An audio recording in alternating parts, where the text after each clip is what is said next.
Janine, welcome to Mind Body Peak Performance. Thank you, Nick. It's great to be with you and your listeners. Thank you. Thanks for joining us. And today we'll start off with a controversial idea or take you have. Nick, I think one of the most controversial ideas right now is what I work on, which is bringing the power of soul and love into business. Well, that will be perfect to discuss in depth in a few minutes. But before we get started, are there any unusual or non negotiable things that you've done so far today for your health and performance? In terms of non-negotiables, every day I've got a supplement regimen, meditation, connecting with nature is always a non-negotiable. But something I do numerous times a day that's probably unusual for most people is that I move energy through my body and light through my body. So, what does that look like, sound like? Yeah.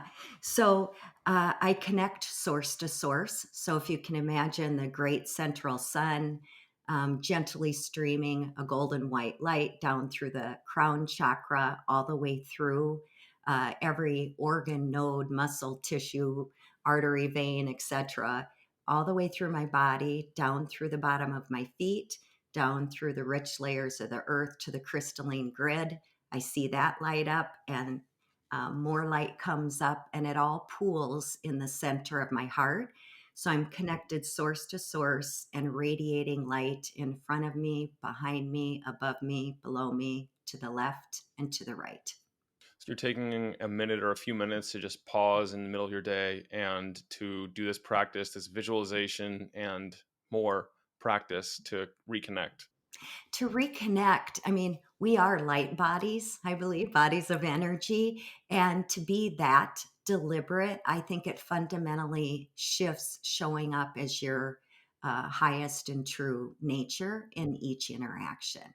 And I think we are powerful beyond belief. And so let's maximize the light that we are. Absolutely. And you were not always in this world in a what seems like a previous lifetime ago.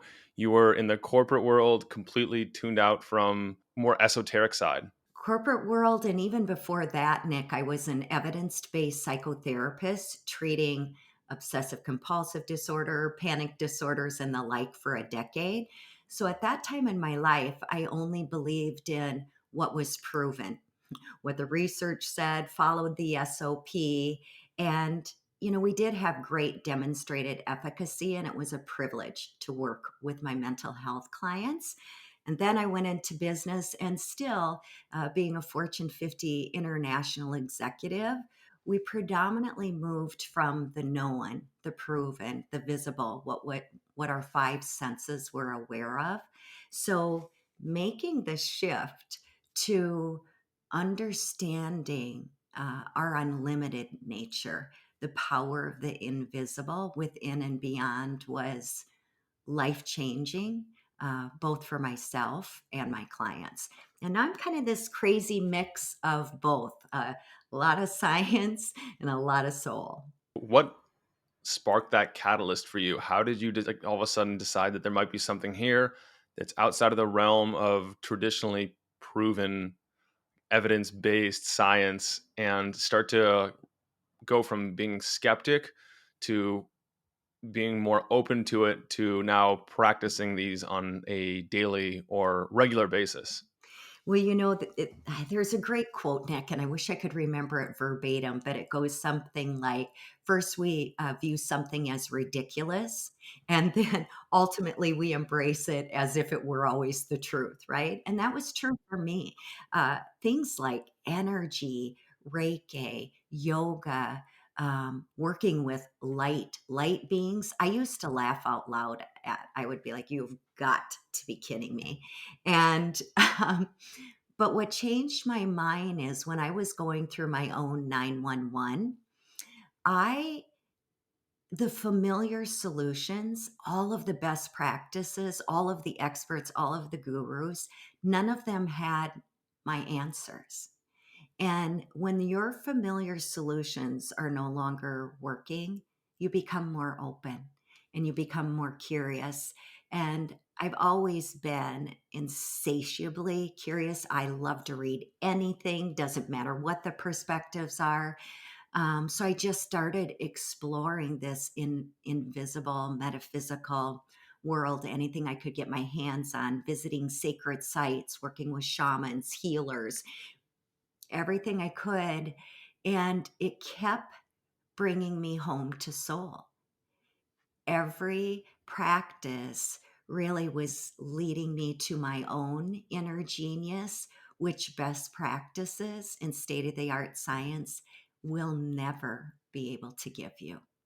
Will you define soul for us? Because that's one of those terms that means different things to different people. Yeah, I'll define it for myself and then we'll let folks put it in the hopper of consideration. So for me, soul is this eternal essence that's connected to an energetic grid. It is both who we are. I believe that we are souls traversing in wonder suits of a temporary body, that is connected to all available universal intelligence. Your soul's that part of you that knows why you're here, what you'll experience, what choices will be better for you. It's the part of you when you're speaking, you squash your inner knowing or your inner truth. And I believe it's the only true pathway to happiness and true success. Now, for some people, soul carries baggage, whether it was from religious or prior understandings, but you can also think of it as entelechy. Entelechy. Aristotle described this principle, which was a seed of potential and realization. So it's the entelechy of an acorn seed to become an oak tree, entelechy of a caterpillar to become a butterfly. Well, we too, irrespective of the label, are coded. We are coded for greatness. We are coded for potential. So that's how I see it. Soul is the entelechy of who we are. So if you know your purpose or you find your purpose, at least your temporary purpose for now, and you start working towards that, and all of a sudden your energy goes through the roof, you feel inspired, motivated, and you feel great every day as you're working towards something larger than yourself. Is that related to soul? Absolutely. I mean, we know soul by resonance. Sometimes you'll feel it in your body. You get goosebumps, traversing your arms. Other times, like I remember I used to read Rumi quotes. From my human mind, I couldn't logically understand it, but my body became more expansive. There was a resonance that the human rational mind simply can't understand. You know what? When you're in flow, right? When we are pushing uphill, we're struggling one delay after another, the intelligence of life is speaking and perhaps saying, maybe this isn't your pathway, or maybe not right now. Yeah, well, that's a big one for me. That answer is essentially working smarter, listening to your body, picking up, absorbing the cues, and transmuting them into aligning with your purpose or at least your temporary purpose. And at the same time, when you're doing the daily grind, you're doing the things you have to get done, it can be very hard to voluntarily take a step back and say, okay, I'm going to give myself a minute to process this. I'm going to see how I feel when I think of it. And then after I digest it, so to speak, then I'll go forward and make a decision. And when I do that, I'll be more effective. I'll be faster with it. I'll have more clarity around it, reduces a lot of the wasted time. But how do you go about that when you're actually in the heart of it? Because when I'm doing all these things, there's no chance I'm going to want to put the brakes on, step back, and say, I'm just going to reflect on this for a while. Well, you're a data guy. So, in part, maybe the data will help shift you. I mean, we know that by data, and the number is somewhere around 54 minutes, that we need to take a break at least that often. I know in working with my clients, the harder they dig in, the less creative, the less access they have to this expanded potentiality. So, Some of it becomes test and try. Like literally, I have my clients program their phones or have it on a post it note that ideally every 50 minutes or at least every 60, depending upon their job and their work and a natural interval, that they take 30 seconds to 2 minutes to tune inward. And we can talk about practices of how we do that. But no matter what you got going on in your life, once you learn, I mean, I could talk about it all day long, but you're going to be your best scientist. Test and try it. And once you start incorporating regular breaks where we shift from the intelligence of our head brain to the intelligence of our gut and heart brain, which is, by the way, how information actually flows, despite what most of us were taught, you're going to find you all of a sudden have inspired creative downloads. That problem you were trying to solve, boom, whatever it is that you're trying to accomplish becomes realized, or at least the next stepping stone is more easily revealed. So my clients who say I don't have time, I get that. That was me. I'm like, are you kidding me? I'm in a plane 2 to 300,000 miles a year, a single mom. I don't have time to like breathe. But what happened is I actually did. And I had to change my narrative. I had to change my story. My story was I'm in flow. I can't interrupt this. My story is I'm in the zone. But the reality is, we can't stay in the zone in that way without intermittent breaks so we can come back even smarter, wiser, with more access. Well, that's certainly the story I tell myself that I'm in the middle of a project, I'm deep in the flow state, I'm using special music that keeps me there longer and more effectively. And I have like all these tips and tricks. And then just to say, you know what, I'm going to break this train of focus for even as much as 30 seconds or a minute, it feels like it'll derail so much. Uh-huh. Yeah. Well, give it a spin and see for you. And obviously, I always tell people experiment with something you're willing to experiment for a while. But I just wonder, Nick, I wonder which zone of flow you're in, right? So, even from a science perspective, we got three brains: gut brain, which is a self preservation, fear processing, immune. Heart's intelligent, affective, feeling, the I feel. And then the head, analytical, cognitive, language, perception, the I think. Almost all of us spend most of our time in our head brain. And what I'm trying to teach people is come back. 70 to 80% of the information flows up the vagal highway, our nerve system. We need to drop down into those other brains. And it's not new. Do you know the first gut brain book was written in 1907? 1907, Byron Robinson. And so I think sometimes we've been duped a little bit along the way in medicine and academia and a number of institutions, frankly. So our narratives are pretty strong about what being in the flow is, but very often they are a head-centered flow. So I really encourage people to to test and try this. And it helps if you tactically, I always put one hand on heart center, one hand on my belly, and close my eyes because we follow touch in the body. So as you feel the hand on your belly expand with the inhale, fall with the exhale,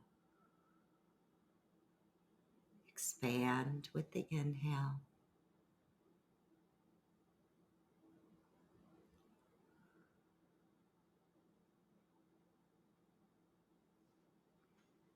And as you're doing that, I want you to imagine in the chamber of your heart is a sanctuary, well, where all wisdom resides. If you just stay with that train of thought, you open up some access to what the mystics call the spiritual heart. It's a deeper energetic layer, right?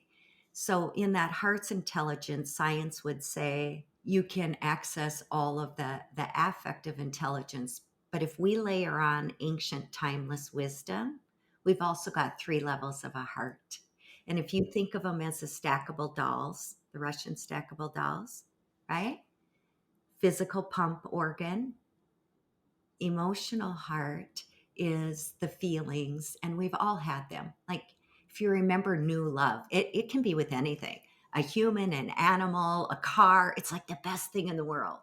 We also remember unrequited love, right? So it's that emotional piece. But if we go one layer deeper into the spiritual heart, which is just another subtle energy layer. So when I'm doing these visualizations, I literally just kind of imagine sinking into the deepest energetic layer that's connected to the quantum field, that's connected to all available intelligence. And I ask my question, I listen, and invariably, that information starts coming back to me, either in my head, through a conversation I overhear, through a whisper in nature, through an article that comes my way. Somehow, you know, information comes my way. Yeah, it's not always the linear. You look for an answer somewhere and then it comes in the spoken word or visual. Sometimes it comes in ways you wouldn't expect it. And I like what you were saying earlier about early knowledge of the gut brain axis. I think the first reference I saw to that was back in the ancient Ayurvedic texts dating back 5,000 plus years. And there's like recorded in history of it. And we're now rediscovering that again. It's undergoing a resurgence. And it sounds like you've seen the heart math research where when they hook up participants to all kinds of monitoring equipment, the heart registers stimuli faster than the brain does. And if I think about my own experience of the flow state, if I actually think about where it comes from and how it feels, it seems like there's a element of like feeling centered and connected below like the cognitive abilities and focus and all that. Like it stems from lower down the body around the heart area. Absolutely. Heart and sacral, I would say. That's why I go heart, center, and sacral. There's some debate as to which has the stronger wisdom centers. I cover them both. I happen to think it's the timeless spiritual heart, but there is a lot of intuitive energy in our sacral area as well. So, um, yeah, I love that. I love the HMI data, whether it's heart rate variability, 5,000 times stronger magnetically with our heart. I mean, the data is absolutely incredible. Um, but it's the beauty of the and, right? I mean, once again, I'm happy. It makes my job a whole lot easier because I knew these things intuitively for decades. It does make it easier with my skeptic clients that might come in the door only for the High Performance Institute, kind of the high performance side of my equation, who just want that. Uh, it does make it easier that modern science is starting to catch up to timeless wisdom. Absolutely. And it's also interesting to notice the parallels between what we were just talking about, the different centers of wisdom, whether it's the brain and mind, or it's the heart, or it's the gut area, sacral area, and also the chakras that all the different systems have. And like the common one is the Hindu chakra system of like, I think it's seven chakras. And just to notice like those are energy points on the body. And we're now able to go through scan the body with different measuring devices, such as with electromagnetic field. I forget what I think it's called a squid device to measure the electromagnetic field coming off the body, and you can see how it originates stronger in certain areas than others. Absolutely. And, you know, I mean, I'm a big believer, obviously, as a Reiki master, we can move that energy with our own hands. You can do it mentally, just scanning and sending light to areas in your body. The practice of life has light has been life changing. And when my clients use it, they're blown away, absolutely blown away. One of the things that I'm imagining some resistance here around would be when you're doing this, how do you know if you're doing it right and you're actually getting the effects and the benefits versus just like imagining something and it not doing anything? Well, it shows up in your life and or it shows up in your relationships. So one of my executives, for example, was having an extraordinarily tense and unproductive relationship with another executive. And I asked her to every night send light from her heart with some kindness, like, may you be at peace, whatever it might be. And she's like, "Are you kidding me?" And I'm like, "No, I'm actually not. I want you to visualize her, just send a loving energy, something, kindness, appreciation, small gratitude. And I want you to do it for 30 days. It's going to take all of 5 seconds each night. Even if you're totally ticked off, I want you to do this." And she was skeptical. I'm like, why not test and try? Like, don't believe me because you are your own inner genius and guru. So she did it. And like clockwork, they all come back to me at some point after that 30-day marker, usually longer before. And she's like, Jeanine, I don't know what happened, but she greeted me this morning. We're in meetings, we're working productively together. When we change our vibrational frequency, because that's all it is, and we send different vibrational frequencies out to others, obviously everybody's in charge of their own frequency, but usually they receive it not through their rational mind. Something starts to soften and that relationship shifts. I see it with couples who, in the middle of a tense disagreement where they're both committed, independently convicted on their own point of view, tell my client, just soften and send energy. Like, I see us getting through this with ease. Just sending that true higher frequency thought, something softens in the prior dance of an argument to moving towards a different level of harmony. So, and you notice that in your own life, your flow state will start to shift. Yeah, no, I completely agree with you there. And specifically, I like what you said about testing everything you hear, you learn where it's safe, do your diligence, your own research. And then if it's safe, try it yourself. Understand both sides of any topic and then try one of the sides, see how it works, try the other side, see how it works. Evaluate yourself and don't just take people's words. That's one of the core principles of what I call bioharmony is to like not just listen and intuitive or logically reason about articles you see on PubMed or wherever on the internet, even on a podcast or a video, but actually test them for yourself and make sure that this works for you because people are different. Some things work for others and not for other people. Absolutely. And by the way, test it more than once. We know that when you're starting a new supplement, you don't take one day and quit or go to the gym and quit after one day. Whatever it is, got a commitment and a consistency for a period of time. And that's required here too.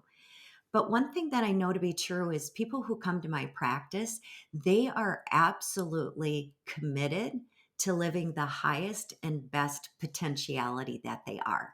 They've always been driven. They've always been driven to succeed and discern the best of the best. So part of my background that's helpful is they love the certified high performance coaching piece. Having been an executive, I get their P&L. I understand strategy and the vision. So there's this tangible, grounded side. So most of them are willing to go, okay, Toms, this is a little out there for me, but I'm willing to give it a spin. And that's all it requires because your rational mind can never make the journey. Yeah.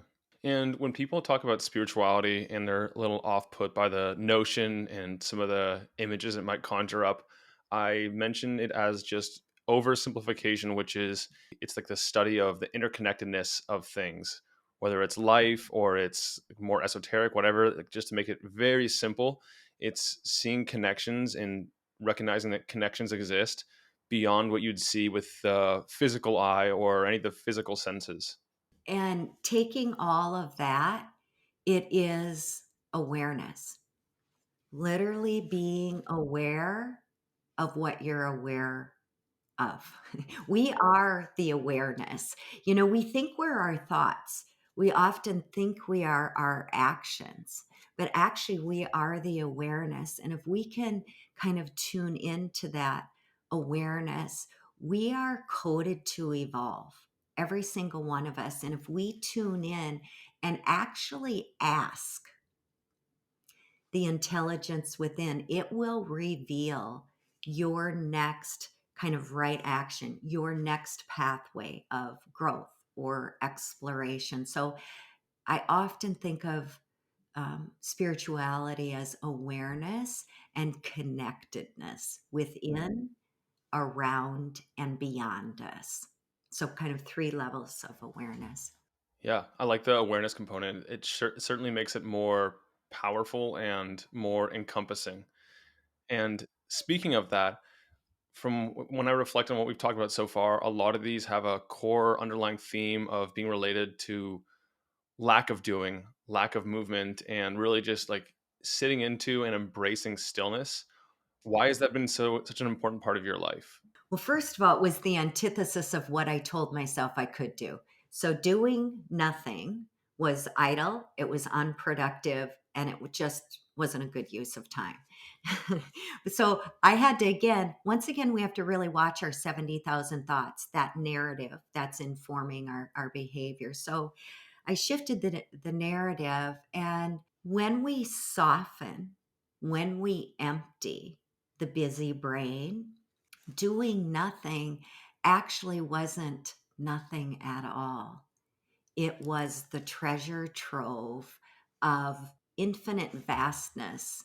And how could I let that sit going unopened? I wanted to be the best at what I was doing. Like, how could I just follow the science or what's proven and not actually tune in and dial into this infinite nature of who I really was? Then I just began exploring with practices. The breath, interestingly enough, is probably one of the most powerful vehicles and underestimated vehicles we have, but not the automatic breath, the 24/7, the conscious breath that you feel in the trillions of cells in your body. Like, imagine them being enlivened. That is a powerful access way. Anything that softens the mind, dance, we know that that's the original, like, movement. Music is considered one of the divinest forms of art because it's free. It doesn't fill your mind with anything. Music, dance, art, a freeing run. For some people, they say they get into a zone after a while on the freeing run. So, how you get there, go ahead and experiment. I get there in nature in a nanosecond, grounding on stones, literally palms, my heart chakra extension, palm of the hands on a tree, asking a question, listening. It's amazing where the intelligence of life, that's why I go back to awareness. If you move through life, you're getting thousands of messages a day on optimizing the potentiality of who you are in all sorts of crazy ways, unsuspected ways, I should say. Yeah, I like that. So when you're running and you're listening to music, for example, do you still consider that stillness? Actually, I do. Once we get to, though, the emptiness. So the data would say that there can be a point for some people who, in listening to that music, it's almost as if they're not listening to the music anymore and they are in this space of nothingness. So it's the level to which you kind of transcend, if you will. Yeah, I'm not sure that the thoughts actually ever stop per se, but your awareness, instead of being relegated to the thoughts, it like extends beyond the thoughts. I think that's true, Nick. I think it's nuanced. I think there's an and. Some of my clients, when they're beginning, will say, my thoughts don't stop. And I'll say, listen, if you're in the middle of that, retouch, remember we follow touch, and simply say noted. That ego side just wants wants to be seen, wants to be heard. So I'm like, noted. And in your 30 seconds to 2 minutes, if you have to say noted 15 times, no worries. But over time, it actually can be pure nothingness where I am sitting in meditation and it is nothing but infant beingness. That's my experience in meditation as well. And I'm not sure if I'm just not aware of the thoughts or if they really aren't there. I think they're not there.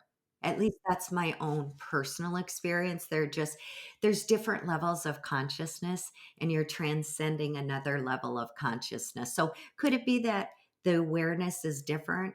Yes. Could it be that we're just into a different level of consciousness, what some people would say a different dimension, which is simply another layer of consciousness?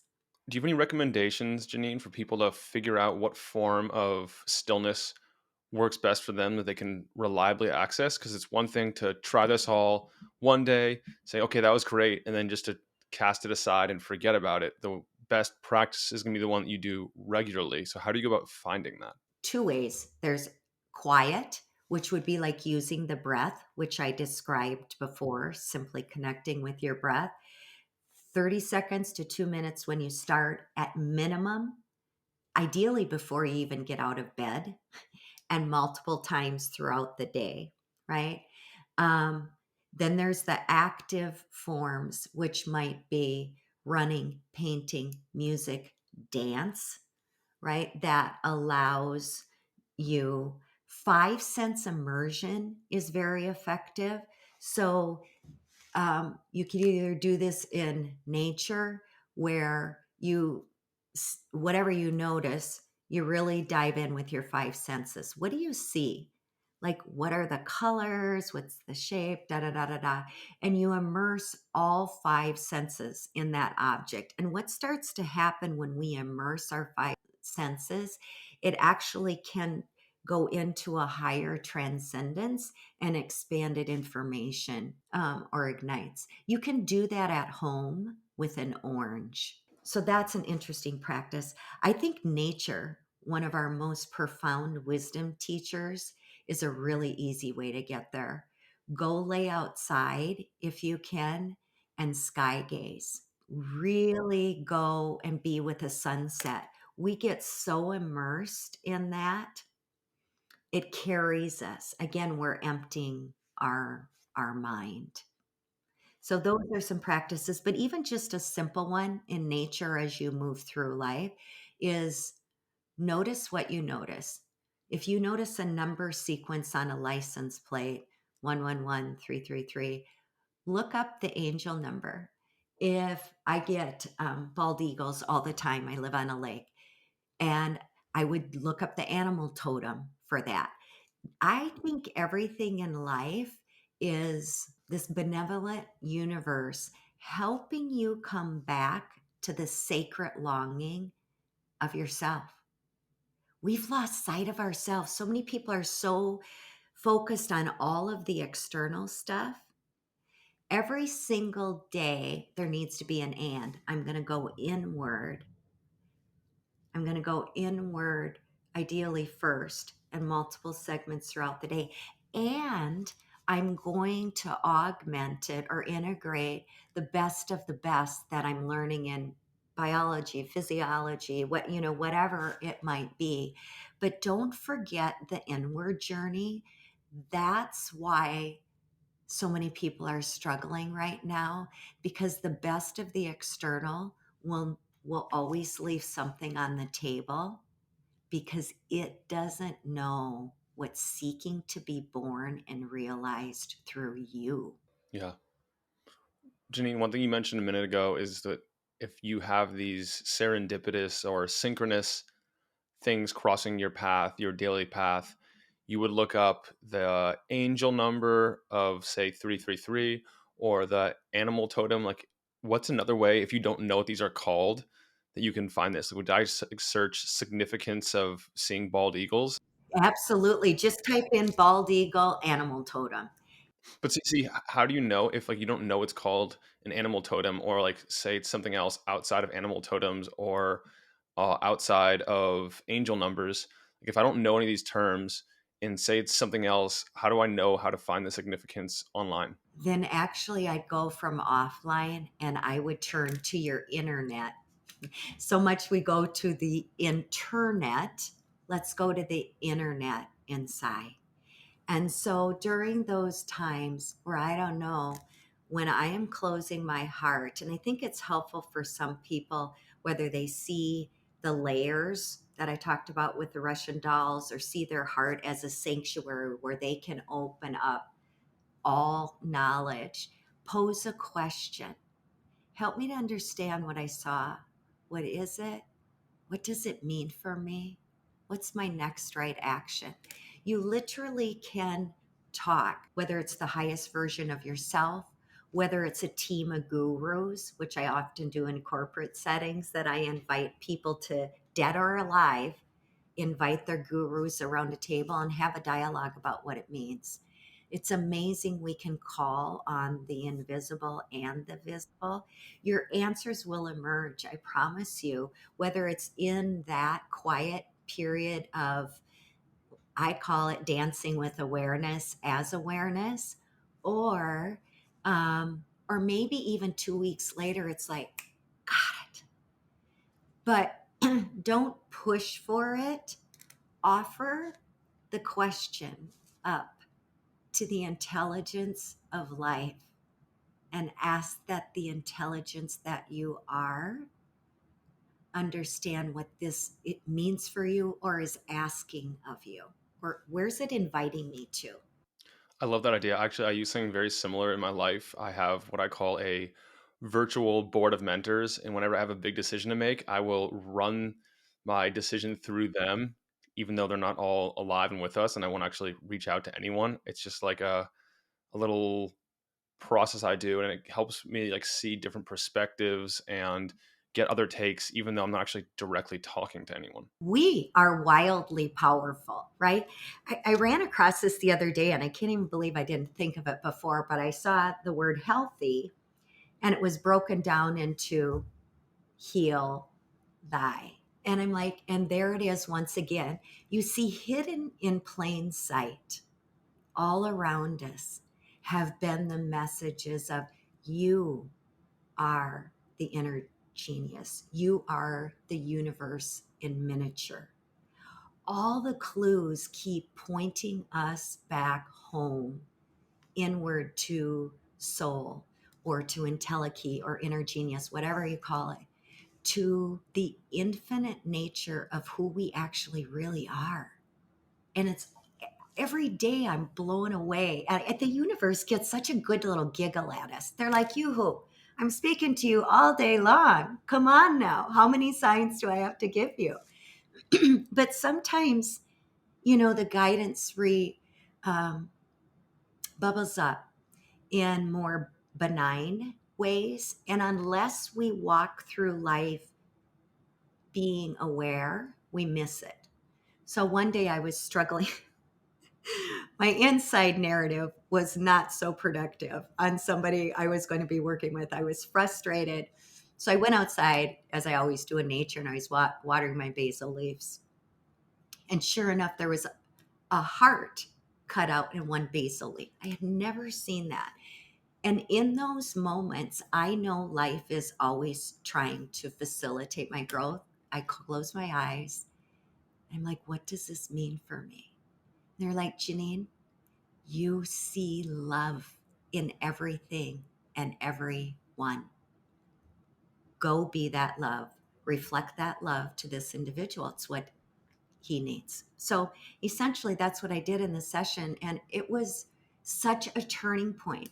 But if I would have been thinking about my to do list, checking things out, I would have watered my herbs, but not had a dynamic, energetic exchange with these herbs that are life giving to me. And in that, they gave me a life giving message. I think some of the hesitation around that is that people would get that message and they'd be like, "Oh, did I just like pull this out of who knows where? Like, is this at all accurate? Am I just making this up? Am I taking the right action?" Mm-hmm. Mm-hmm. Well, once again, we never know for sure.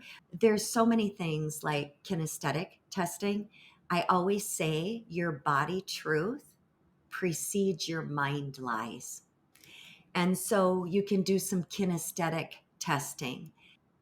There's a bunch of videos on that, but basically, if you put your two fists together, put them between your knees. That's proper posture, if you will, that we learned in yoga, and stand there loose, arms loose, eyes closed. Ask yourself a question like, is this insight meant to inform my next right action? Ask a question like that. And if you just breathe into your heart space, if your body moves forward, it's a yes. If your body moves backwards, it's a no. And if it remains stationary, it's a neutral. And learning to use, like, we actually, you can use that same thing, go in the refrigerator when you're hungry. If you're going to grab an orange, hold it in your hand. Let your body inform. Does your tummy contract? Does your tummy expand? So I use the interplay with kinesthetic testing all day long. In the beginning, when I wanted to know, is this like, am I just making this crap up, or da da da da da. So again, there are so many tools that are, again, our body wisdom precedes our mind lies. The other clue, though, Nick, is that when we're moving from the ego, it's usually self orientated. It is usually from a not enough perspective. When we move from soul guidance, it's about evolving growth. There's a love based message in there, even if the decision is hard. Underneath it lies a belief in the next elevation and growth of who you are. So the nuance of the messages between ego and soul are very discernible.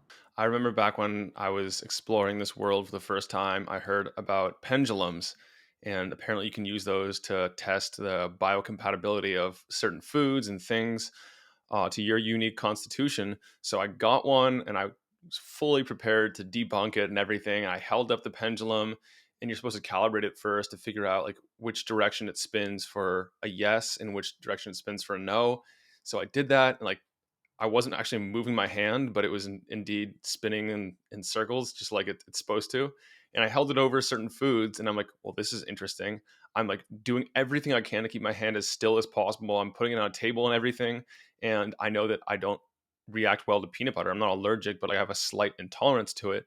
And lo and behold, the pendulum gave me the answer of no, that I shouldn't consume this. And then I put it over a bunch of different foods, and it lined up very closely with what I know to be my health foods and my kryptonites. I love that example. And of course, we use pendulums. Like, if I'm going through the different chakras, it's the same thing. You can do it at home. It lets you know what's in balance, what's closed. So these are all activities that it takes time. I love that you had resistance, but you did something really important. You had willingness. You had willingness to experiment with something that seemed a little bit ridiculous, perhaps, right? But you stuck with it, right? I just, there's there's so much wisdom. We actually need far less of this. I see our head brain is vital, make no mistakes, but more from organizing and executing, operationalizing. But I actually see the vaster intelligence and the deeper wisdom, the new innovations, what your body actually needs. By the way, you can do that with all of your supplements in your hand. You can, right? Kinesthetic testing. So it's the same thing. I also think, Nick, that it'd be good for the listeners to learn how to practice. Those are some ways of interacting with your body truth if you feel like you need proof. But another way is learning to move energy in your body, right? Whether you stand outside and allow the sun the wind, the elements, the waves and the water where I live, the elements to help create a frequency shift in your body. If you just tune in and feel the wind, you can actually feel some of the burden lifting or heaviness lifting or whatever it might be. But also every day I have people kind of practice moving energy. Do you move energy in your body, Nick? When I meditate, but and then also if I notice particularly strong sensations in my body somewhere, such as like butterflies in my gut before a presentation or an important meeting, then I can transmute that and move it to other parts of my body. And if I notice something particularly off, like such as an issue, not feeling like I'm able to express myself in my throat chakra or my throat energy centers, it's called in by Westerners, and I will move that elsewhere and like redistribute it. Oh, beautiful. So you can also, by the way, work with that same energy with light and actually view the light moving in your body and opening up the space. The light would also signify that what you end up speaking in the speech becomes of highest meaningful impact and value. But work with light in your body, like literally close your eyes and see the light moving to the space, whether it's tense shoulders for a lot of people, opening up all of the pathways is great. Um, but I also love to just teach people just to do basic learning about energy in their body. Like if they put their two fingers together, Nick, why don't you do it with me? And look down, soften your eyes. If you've got a white wall background, it's easier, but they're about a half an inch apart. Now just soften your gaze and slowly move your fingers apart and see if you can see energy like white wispy clouds.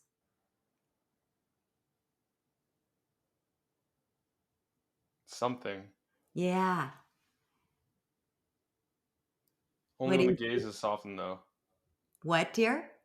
Only when the gaze is softened. There you go. That's right. When you soften that gaze and you literally I use that with people and I will do that on Zoom with my clients. And a lot of them are blown away because for the first time, some of us do see energy just as we move through life. We can see it emanating off of everything, the flowers, the trees, other humans. But this is to teach you yourself that you actually can see your own energy. And the more you do this, the further apart you can get your hands, the more colors you might see on a different day. Might just initially be some kind of almost white film, almost like a cloud around you. Start increasing your own confidence around your ability to use your highest intelligence to move through this temporary container or vessel called what I call a wonder suit or body. Janine, as we start to wind down, can you tell listeners what they will get out of your book, 911 from Your Soul? Yeah, absolutely. So, most people come to me and this is all new to them. So, I think that this book is a relatable way to move into some of these, the introduction of the and business and spirituality, proven and the not to be, um, or yet to be proven. And what they will get is if they're struggling with yearning, persistence, restlessness, challenge, crisis, or they've hit a plateau with advancing some area of their life, you're going to get 7 key spiritual principles that teach you how to create greater coherence between your human nature and your infinite nature. So, like in every chapter, like I direct my mind in service of my soul. You'll hear what the earth view perspective is of mind is, or 70,000 thoughts a day, what that looks like. You'll hear about the soul view. What the heck does soul view of mind mean? And how do I tap into this unlimited nature? Um, and then you'll get a bit on living the beauty of the and. So at the end of the day, it's about how do we live more of our infinite potential and our highest potential. Hmm. Beautiful. Yeah, it's been great, and, probably what touches my heart most is skeptics who pick up the book and actually go through the practices, because there are tangible practices at the end of every chapter. Some of them will feel pragmatic and like, "Yes, this makes sense." Others will be like, I don't know about this. And that's where that test and try comes in. But what I'm hearing from readers who aren't my clients afterwards is that they feel more inspired. They feel more fully alive, like more powerful in the best possible way to actually create the meaningful impact and live the extraordinary, exceptional life they're hoping to. And that would also feel less constraining at the same time. So it feels like a more free expansion rather than like targeted, but it like disjointed at the same time.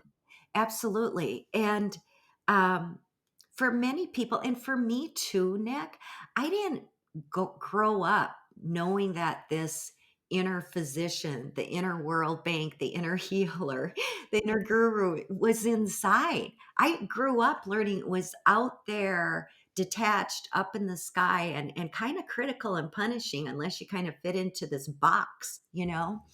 What a paradigm shift to say, no, no, no. All along, it's a lot like Dorothy. It's been with you all along. And we still live in Earth School. We're still traversing here. So we got to crack the code on the beauty of the and. How do we live our soul view more often as we traverse in this Earth gig? Janine, where can people connect with you and find your work? Yeah. So you can connect with me at JanineThompson.net. Instagram is underscore Janine Thompson underscore. And I'd love to hear from you. Like, drop me a note in the contact area. If you have a question, I promise you I'll answer it. Like, I am super excited to engage with people and I want to people to open this door for themselves. So would love to hear from you. You can find my book, 911 from Your Soul, at Amazon, worldwide, Barnes and Noble, or go to your local um, bookstore that you just love, and it's in the Ingram catalog. And support your local people, and they can order it. Great. Okay, we'll do a quick rapid fire round now. Yay! Well, first, before we do, if there was a burning of the books and you had to save the works of three teachers, who would you choose and why? Boy, Nick, I tell you, if you would see my house, there are books stacked everywhere. I love them, can't get enough of them. So honestly, my answer might change a week from now, but I will tell you what they are right now. I have them beside me. One is spiritual growth. This particular book, it just has is loaded full of practices. Mine has more of a business and spiritual spin. This is all spiritual. I think it's an easier beginning book. It's incredible. I have literally read it so many times. You can see it's pink, green, yellow, like every highlighter. I love it. Love, love, love it. Another one is The Mysticism of Sound and Music. And this is, wow, not only is it a poetically brilliant read, it's just actually really profound in helping us understand how we start as sound. And it brings me back to the frequency and the quantum and everything. Love that book. When I don't have it's on my Kindle is The Enlightened Heart, an anthology of sacred poetry. You know, the Upanishads, Rumi, even the Psalms, Lazu, Bhagavad Gita. I mean, it has just got everything. And I think when I was thinking about this question, I was thinking music, frequency, art, all the things that bring me back to the awareness of who I am. And I would be remiss if I didn't have my own book on there, 911 from Your Soul. And for me personally, it reminds me of who I am and what I'm here to do in the world. And it's got so many life changing practices in there. There is one on my list I haven't read yet, but I'm very curious about, and that is The Secret Teachings of All Ages. I'm in the middle of reading that. Oh, darn. So it's on my Kindle, and with 600 pages, I'm like, man, I have Yeah. got to get the. What do you think? Well, I'm reading it on my Kindle also, and so far Okay. I think it's mind blowing. I'm not that far into it, and I've been reading it for a while because it's one of the books I'm cycling in and out of. I read little bits of it at a time and digest it, but it's really cool how the author weaves together all these different like mystics and traditions and things that you didn't realize could have like some of the same underlying threads. Absolutely. And that's what I've learned like in my year long yoga teacher training when we had to study all these different forms, whether it was religious or esoterical. And there's far more similarities if you actually go way down than differences. So that is one Yeah. that I suspect will make my list at some point. But I honestly haven't played around with it enough to know. Hmm. Okay, we'll go to on to a quick rapid fire round now.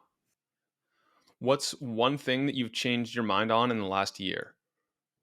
To own my truths out loud about soul and business. And I know that that's where we started in the beginning, but that's really important. And actually, it's a question I want to leave your audience with is where do you know in your heart you're playing smaller? Where in the world do people need to see you and hear your unique beliefs, perspectives, way of walking and living in the world? Because you're an important part of that mosaic. So go live it out loud and proud. But for me, that's been huge because I kind of hid behind it and did it in my personal sessions, but I didn't want to. Honestly, didn't want to face the rejection, And it's like, oh my gosh, no, it's time. It doesn't matter. I believe business is the largest breathing organism alive. There's nothing business doesn't touch the land, the air, the sky, the creatures. Business touches everything. We either own a business, shop for one, or work for one. So just imagine if we could change the fabric of the largest change agent in the world. What area outside of stillness and meditation and some of these topics we've covered today are you working on regarding your own health and performance? Many. It seems like that also is is a love of mine, but, um, actually, uh, continuing to move through the moments of a day with super high awareness, really being dialed in so my head isn't off somewhere solving some problem when I've got somebody inside of me. That's one. And the other is seeing energy in everything. So that simple energy exercise we did, I do that with the flowers outside. I do that as I move through life is to really refine my ability to see the energetic imprint. Hmm. Janine, what's one thing that your tribe doesn't know about you? I am pretty open, but I think for the people who are newer to me, it actually is the degree to which I channel, receive information, different light languages, etc. So I think it's really that those skills that you allow to open up once you're willing to experiment some more. But I think they'd be surprised how much I do that every single day. All right. Well, are there any final takeaways you'd like to leave listeners with? You are longing to meet you. So when you're out on the great search for the latest and the greatest of everything that exists out there, go do that because it makes you feel alive. And that is a part of living your highest and best life. And you long to meet you, the highest nature of you. I think at the end of the day, that's what we're all really searching for. Well, Janine, thanks for joining me on the podcast. It's been a thought provoking and soul provoking conversation. Thank you. It has been a great pleasure. I love your podcast. I am a student of them. So it's really a great honor to be with you. So many thanks. Well, thank you for that. I hope that this has been helpful for you. If you enjoyed it, subscribe and hit the thumbs up. I love knowing who's in the 1% committed to reaching their full potential. Comment 1% below so that I know who you are. For all the resources and links, meet me on my website at mindbodypeak.com. I appreciate you and look forward to connecting with you. As a reminder, the information depicted in this video is for information purposes only. Please consult your primary healthcare professional before making any lifestyle changes.